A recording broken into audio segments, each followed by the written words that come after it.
Welcome back to Athlete's Pursuit. Today, we're going to talk about one thing only, and that's just about choosing growth. Just about choosing self-improvement, stepping into yourself, and just demanding more.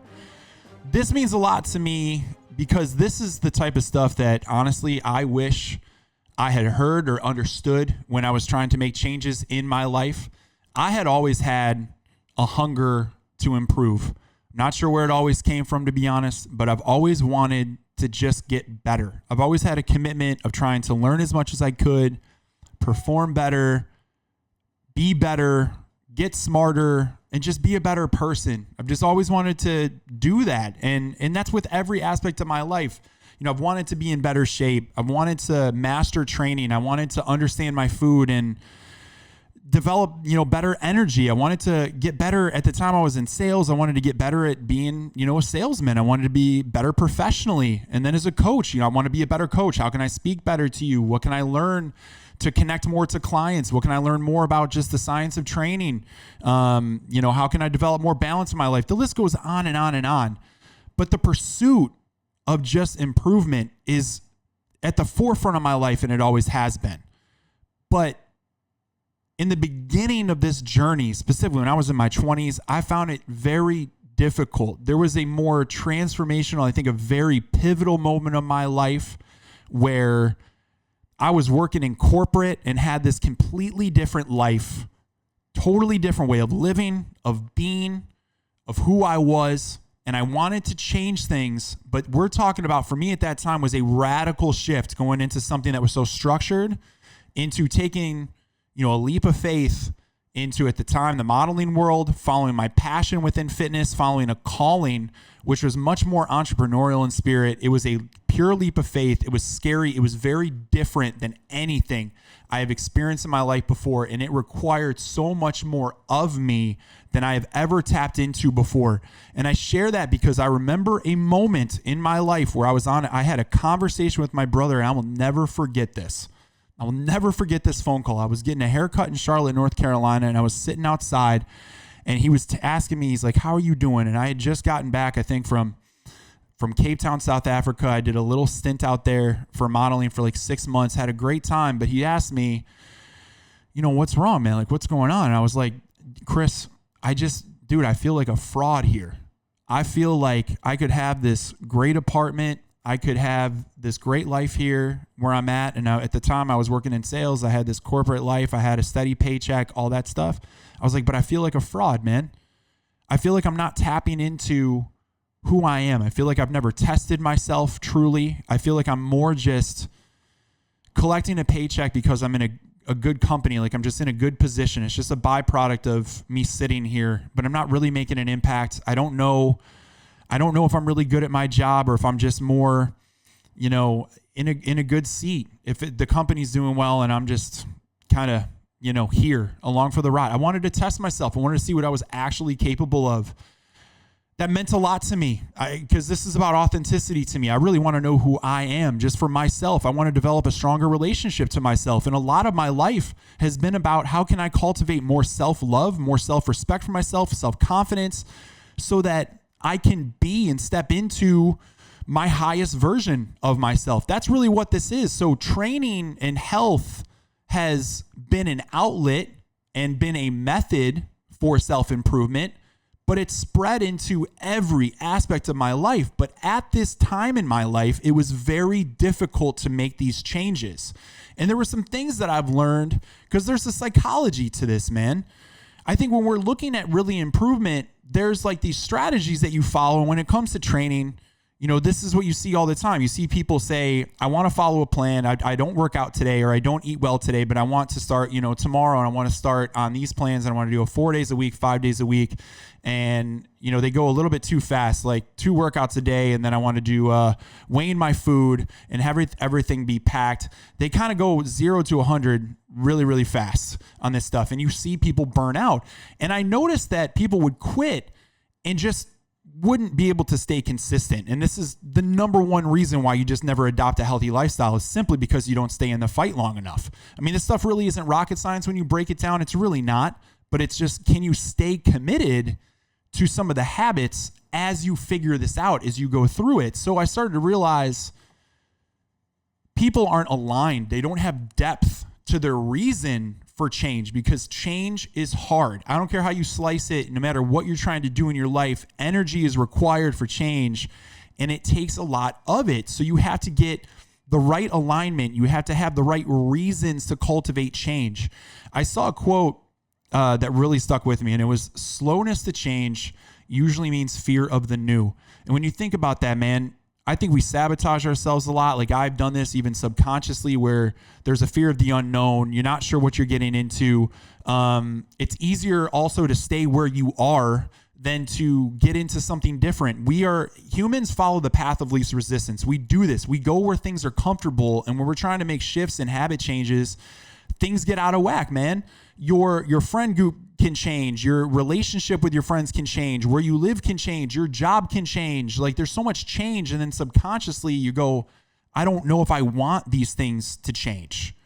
You know, I want to keep my friends. I want to keep my job. I want to stay where I'm at. There's like comfort in that. And then with the unknown, there's a lot of fear around it. So that's what I want to dive into today. Some of the things that I've experienced, and then also something that has helped me, like an exercise, if you will, to create alignment, to stay committed. Because I'm a big believer in just staying in the fight. Just being consistent will solve most of the problems that people have, because you'll figure things out as you go. And you got to have a vision for yourself. You got to have a reason to stay in the fight, because things will get hard, as they inevitably do. But can you anchor yourself to something deeper so that you can stay in it in the long run? So this is also something that I really needed to hear when I was going through this stuff. So let's go ahead and dive into it. Let's talk about change, man. This is going to get right to the point today. One of the first things that you got to ask yourself, and this is where I was like, if I could talk to my younger self, you got to realize sometimes it's not just you. It's also your environment. You know, at the time when I was trying to make these changes, and it was so hard to be healthy, to stick to a routine, to just try to improve myself, I was met with a lot of resistance. And I started to ask myself, like, why is this so difficult, man? Like, I put it all on myself. I put a lot of ownership on that. But looking back on it, I would ask myself and be like, maybe you're in the wrong environment. Maybe you're not in the right spot to actually cultivate growth right now. Maybe you're in an outdated situation for yourself. What if you're in a job that doesn't align with you? What if you're in a current position, a current job that is not suited for your skill set or your natural strengths or passions, and that's why you're dying out? What if the friends that you hold currently do not align with the values that you actually have? What if they really don't? What if you're compromising and you're holding yourself back just to stay friends with certain people or with a certain peer group? I did that for a little while, and what if you're hanging around people that are actually just in pain themselves? What if they're numbing themselves? I was around that constantly. I was around a culture of people drinking, and you start to realize that people are just numbing themselves out here. And I no longer wanted to be associated with that and around that. I felt like being in those environments held me back, held me down from reaching my potential and what I could get into, which ultimately you got to see it as this thing of, I got to step into a higher version of myself so I can contribute to the world, so I can experience life at a higher level. I started to see this as like this life or death type of thing. It became that serious to me. I was like, why am I allowing myself to get dragged down? Why am I allowing myself to do that? Some of this started with me when I had this realization that was so simple, man. I was working in corporate, and I just had this, I started to have this feeling where I was just in this routine. I'm in my 20s, so it started to make sense. You could get into this culture of just drinking. And it would be this loop of Monday to Friday, you kind of be in a healthy-ish routine. But then when you got into Friday, Saturday, Sunday, people would just be drinking, eating terrible food, and just be hungover, dehydrated, doing whatever. And then you'd have to recover on Monday. And I started to get so committed to my training, man. I started to get like really into it, taking it seriously, building the habit up, getting better at these movements, learning. And then every weekend when I would just get to, just drink and eat terrible food, destroy yourself essentially, I'd be like, I just took 3 steps back. For any step forward that I took during the week, I would take 3 steps back. And this never made sense to me. It started to get really frustrating to me, where I'm like, I'm holding my own self back because I feel the need to be social around certain people that want to go do this. And when I started to really get deeper into the psychology of some of the friends that I held at the time that were doing this, you got to ask yourself, do they love themselves? Are they happy with their life? Or were they numbing themselves? A lot of people, when we're talking about drinking and we're talking about substance abuse and this stuff, it's more of a place of numbing. Even if it is unconscious behavior, there's something that they do not like, and you are covering it up by just not feeling. And when you start to realize that, it hit me so different because I was doing that. And I was like, is this worth it? Is this really worth doing? It didn't make sense. So I wanted to start to make a change. But what I understood was not everybody's going to get what you're doing. And I started to say no to parties or no to going out and all this stuff. And I started to kind of lose friends. They started to just be like, well, if you're not going to hang, you know how that goes. So something that I learned was just as simple as this. As hard as it was, create the separation. Sometimes you got to do this stuff alone. I just learned that, man. There were phases in your life when you're trying to grow from where you are to where you want to go, that not everybody's going to come with you. And their life and their journey is on their time and with what they're doing. Everybody learns and goes through things at their own pace, at their own time, and has their own realizations. You got to let people do what they're going to do. But I was like, but I need to go somewhere else. I need to take control of my situation. I have something that I need to do. And you just got to have faith in yourself to do it alone sometimes. You got to be able to walk alone and develop that strength. And there is a beauty in that strength that I never had before. When I started to do that and step into myself and be like, I can do this by myself right now. I know I'm going to find the right people. I know that there's something onto the other side of this. You will find your people eventually. You will find the right situation for yourself, but you have to create the space to let go of something that is in your life to create room for something new. And sometimes you have to walk alone, but it is worth it. These are some of the things you got to do when you make changes. When it came to things like my environment too, I noticed that my environment wasn't always really setting me up for success. I wanted to make some changes, but we talk about things like even eating healthy. I'm working in corporate America and I'm going into an office or I'm on the road in sales or I'm going to sales conferences. I'm living out of a car, hotels, and that kind of stuff. And I started to notice first of all, that my energy would start to drop if I was just giving, or if I was just reacting or kind of living in the environment as it was set up.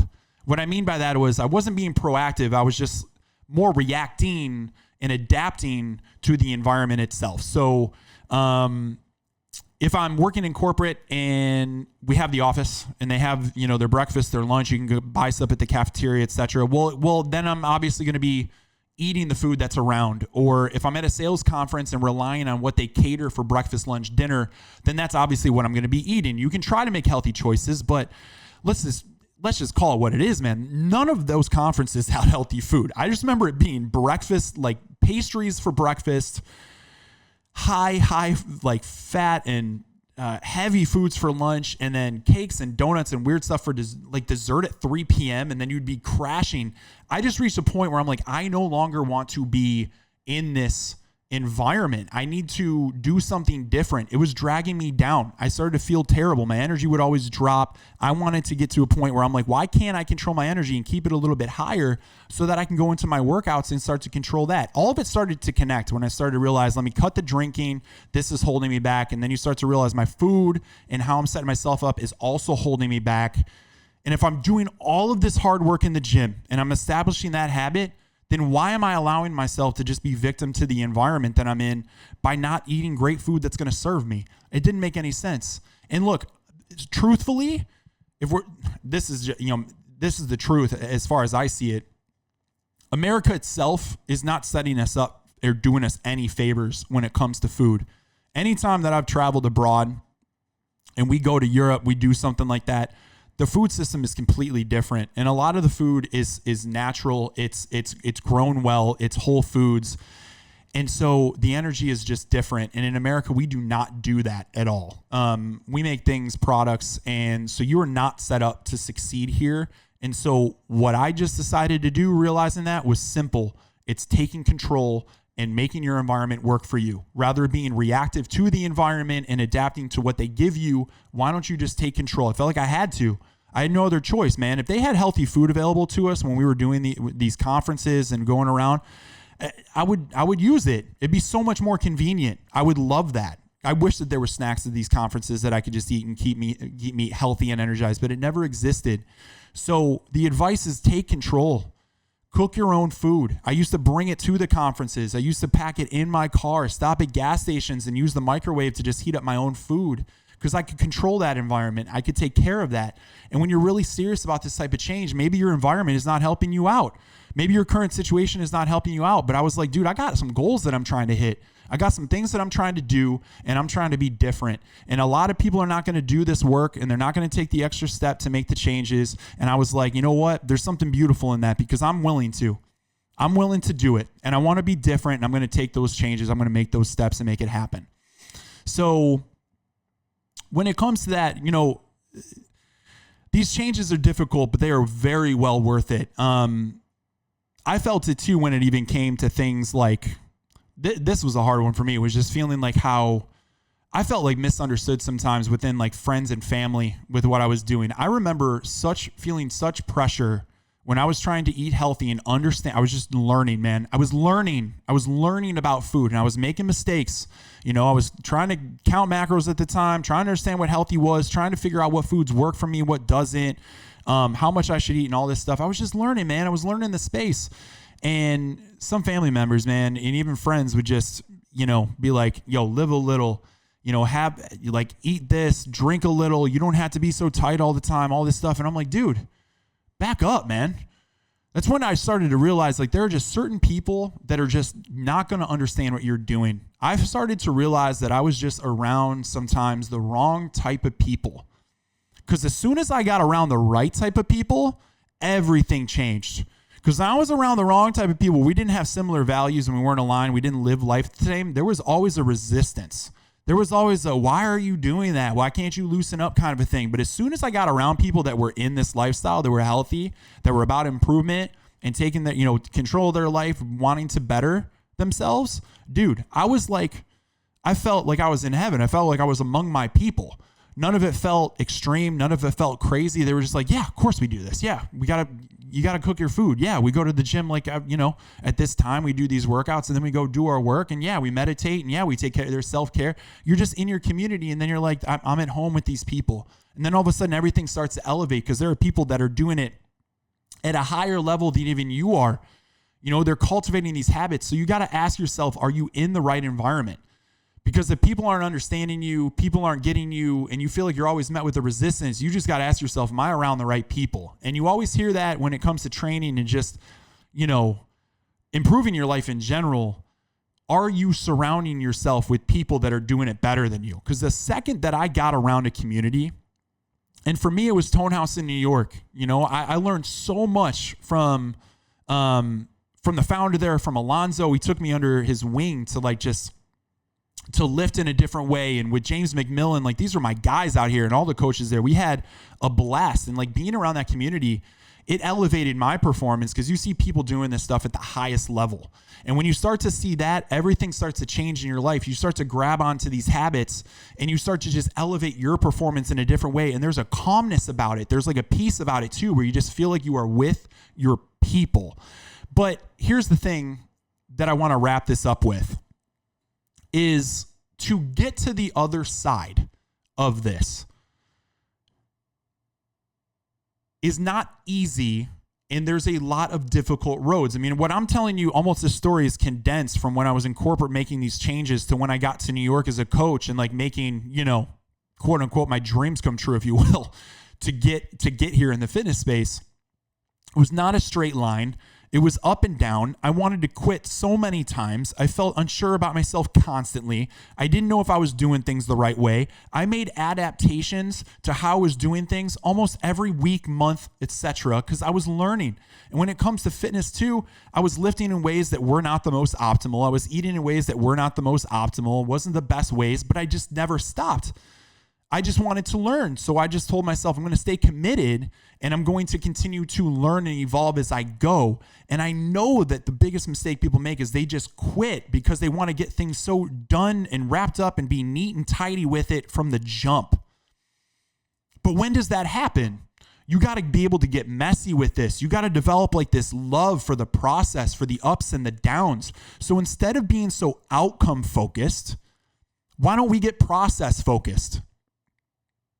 Everybody wants an outcome. Everybody gets into this and is like, I want to lose weight. I want to gain muscle. I want to get healthy. I know I should, all this stuff. But then you lose it.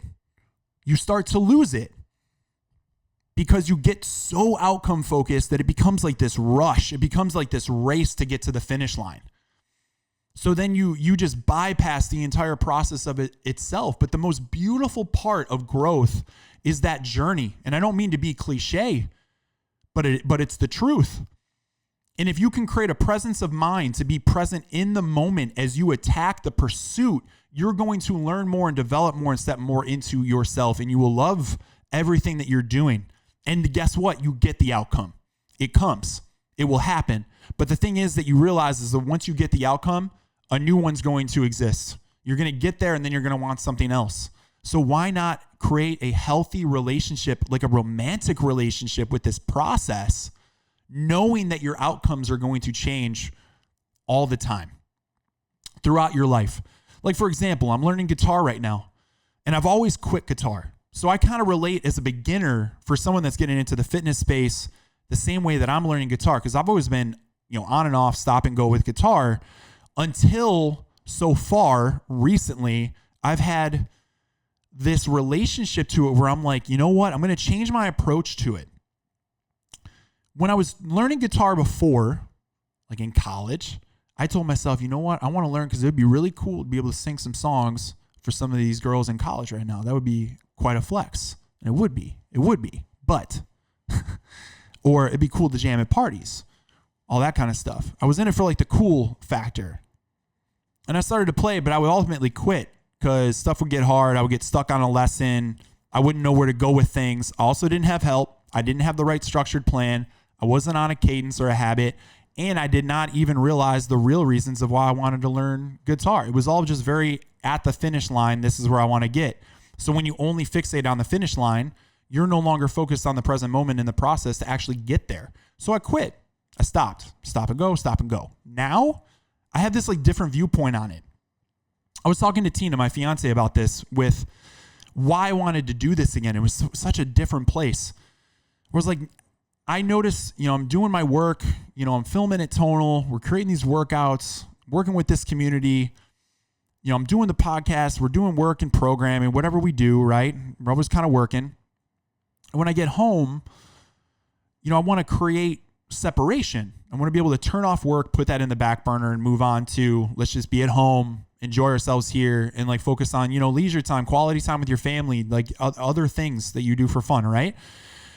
But I wanted to switch to turn that on and off. And I was like, I'm artistic. I like to be a little bit more creative. And that type of activity, I realized like turns my mind off where I'm like, I'm less thinking about stuff I got to do. And I'm more thinking about I'm just locked into the present. So my thoughts silence and I'm just thinking about I'm just paying attention to learning guitar, working on the right string. So it takes my head and it calms me down. In just 30 minutes, I feel transported into just a different space. And that's what's committing me to guitar. It's like, it's just an outlet now. I think we all need something like a creative energy to kind of turn things off and shut our brain off in a little bit of a different way, just to get automatic. Like my dad did that with construction, just working with his hands, building things, right? People do that working on cars, like whatever your art is. I'm a big fan of that. But that has helped me stay locked in. So to close this right here, there's one exercise that I want to share with you that has helped me tremendously during my time when I was living in Charlotte, North Carolina, and I wanted to make all these big changes. Again, being in corporate of 10 years, working a sales job, sales manager, all that stuff, totally different trajectory, to being like, I want to go, work in fitness. I want to be a coach. I was, modeling at the time. I want to do that internationally. I want to try my hand at New York. Acting was something I wanted to do at the time. It was a completely different path. And I'm like, how do I get myself to get into that? And like taking training seriously and elevating it. I wanted to do it at the highest level, man. I really, really did. But I'm like, how do you do that? Like, how do you create something to go after this stuff? I started to realize that if I was just task oriented, and when I was task oriented, that I would just fall short. But if I could create this vision of something that I could really hold on to, and I could create a reality around it, and it became so real to me, that was so powerful that I could refer back to that when things got hard. So here, what I did, and I got this advice, I forget the book that I got it from, but it was just, it's simple advice. I spent time and just grabbed a journal, and I just grabbed like pieces of paper, and I just wrote. I started to write who I wanted to grow into, really specifically and detailed. Like who am I? What do I talk about? What do I do professionally? What's the car I drive? How would I describe myself? How do I dress? Why do I dress this way? Where do I live? What kind of place do I live in? Do I travel a lot? How do I present myself? How do I speak? What kind of books do I read? Do I read? Am I playing music? Am I a musician? What do I do, for fun? Every level of detail, even to a relationship standpoint, like, who is your dream woman? Like, who is your future wife? Like, who do you want this woman to be? What do you want to bring into your life? And as soon as I did that, I started to just get so detailed, right? And it's something you do not have to share with people. It's just something you're creating, like this version of yourself, right? And then I started to ask the question back. You have to flip it now, and you have to say, all right, so going back to like your dream woman, for example, like my future wife, right? Which Tina is, by the way. She truly is. The question then is, you got to ask yourself, what kind of man would attract a woman like that? Or would a woman like that be attracted to? Dream job. What kind of qualifications and person would this job attract? You have to be it to allow that to be into your life. It's not just one side, like, I want this. It's you have to become something and become that to step into it. So I started to create this outline of like, well, I have to act in this way. I got to be like this. I got to have these types of values and these types of standards and carry myself a certain way to even be able to attract something like that into my life, right? And this is across the board with everything. So writing down my values, my principles, standards of operating, like this is like my North Star, my compass. This became so deep to me that I went through very difficult moments transitioning from living in South Africa to back to Charlotte to going to New York. Like I was living in couches for periods of time. I was rooming with people, and keep in mind, I was living in Charlotte I had a great place, stability. And now I have nothing but instability as I'm following this path. That is what anchored me. When things are difficult, I just kept remembering, I was like, I am bringing this man to life. Whatever it takes, I believe in this, and I want to bring it to life. It felt like if I was deviating from it, that I was killing a version of myself that I had created. And I knew that in the long game, I could pull this out, that I could become this person and this man and create this life that I wanted to. But if I quit, I would regret it forever. It became so real, man. It became so real. And when you do that, everything starts to open up. This is when you can attack life, I think, in a very different way. And you can stay committed, but it's so worth it. It's so worth it because I know it gets difficult, but that's something that really helped me tremendously. Growth is a commitment. It's a long-term game. It's going to take forever. It takes time. I'm not done learning. I want to continue to grow and evolve. And I told myself at one point, I was like, I just started this journey. Let's say I'm 3-6 months in, whatever. I would come to this thought, this rationale that if I could just close my eyes and just stay in this fight and just fast forward to 5 years from now, where my life would be. I'm like, is it worth it? Even if these 5 years getting there, if they're tough, if you're sacrificing, if you're working, if you're struggling, but you knew that you would get to the other side and you would be a different type of human and have a different type of life. And then you could live that for the rest of your life. I'm like, wouldn't it be worth putting your head down for a short period of time? Isn't that worth it? Because what's the alternative? I started to think to myself, so what? I choose comfort. I choose the path of least resistance today so that I can be comfortable today. But then when I close my eyes and I fast forward to 5 years doing that, I'm in the same exact fucking spot. That didn't make sense to me. It doesn't align to me. I'm willing to work and put my head down and to sacrifice and to do what I need to grow into who I need to later down the road. That sounds worth it to me. That sounds very much worth it to me. So that's where I'm at with this. Consistency is going to be the number one thing when you go through this. When it comes to training, a little bit of practical advice when we talk about establishing the habit of training. Think about the commitment first. Like, this is advice that I would give to a beginner, is think about developing the structure first versus the strategy of how you're lifting, the types of lifts, all that stuff. I would just say I'm committing to 3 days a week for this block of time. Like, I'm going to be in there 30 minutes to an hour. I'm committing to the time. Because then if you can do that and you can say, I'm going to commit to this for the next year, and you do that, it doesn't really matter what movements you're doing. Eventually you're going to learn and you can refine the movements. You can refine the strategies throughout the years. But you hold the time, you know?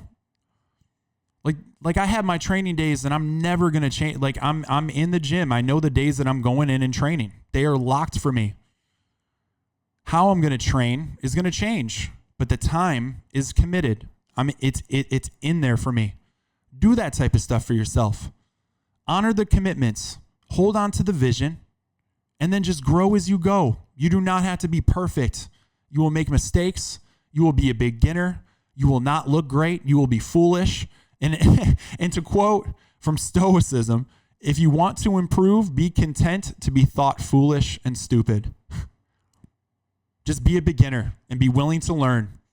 Put your head down and get it done, man. That's what I got for you today. I just wanted to dive into this a little bit quick of an episode and just get your head right. Going forward, we're going to have some conversations here. We're going to have some more guests on where we're going to get into more practical advice, talking about things like the supplement industry. How do you know a high quality protein, for example? We're going to have a guest on from Thorn Health next week. We're also going to get into more topics, bringing on some other trainers that I am really inspired by to hear about their stories and their training styles. And then we'll talk about specifics about training routines, training principles that have helped me. So we'll get a little bit more into detail on things to execute, within the gym. But I love touching on these things for mentality here and there because, listen, it's true, and I believe this deeply, and I will forever, that the psychology of all of this is much more, it's such a huge part, and it can hold us back, it can make us or break us. So we will continue to have these conversations here and there. But thank you for listening, guys. I'm Joe Rodanis. This is Athlete's Pursuit. Please share the podcast, support us as we're building this thing up. Find me on Instagram at Joe Rodanis.